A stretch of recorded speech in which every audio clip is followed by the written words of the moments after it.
Civil supplies corporation నిరుపేదలకి బియ్యం ఇచ్చే కార్పొరేషన్కి గత ప్రభుత్వం 10 ఏళ్లలో ఒక్క సంవత్సరం కూడా పూర్తి సబ్సిడీ విడుదల చేయనందుకు 56,000 కోట్లకు అప్పు పెరిగింది.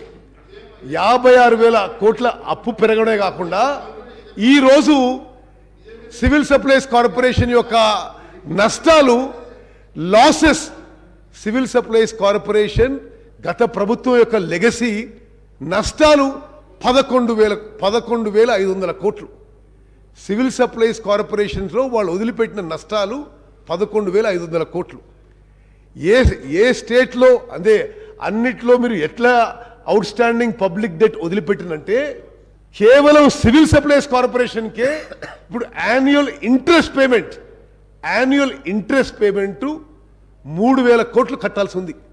అది మరి గత ప్రభుత్వం యొక్క నిర్వాహకం అని చెప్పి నేను మనవి చేస్తూ, అదేవిధంగా 11,500 కోట్లు నష్టం ఎప్పుడు ఈరోజు అన్సెక్యూర్డ్గా 22,000 కోట్ల ప్యాడీ స్టాక్ మీరు రైస్ మిల్లర్ దగ్గర పెట్టారు.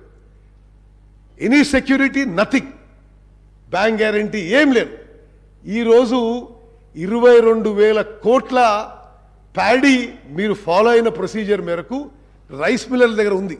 అది ఎంత మేరకు రిట్రీవ్ అవుతుందో నోబడీ నోస్. ఆడిట్ అండి సివిల్ సప్లైస్ కార్పొరేషన్ది, ప్యానల్ స్పీకర్ గారు, లాస్ట్ ఆడిట్ ఇయర్ 2018-19 ఇప్పుడు పూర్తవుతుంది. అంటే గత 4 ఏళ్ల సంది ఆడిట్ కూడా లేదని చెప్పి నేను మనవి చేస్తున్నాను.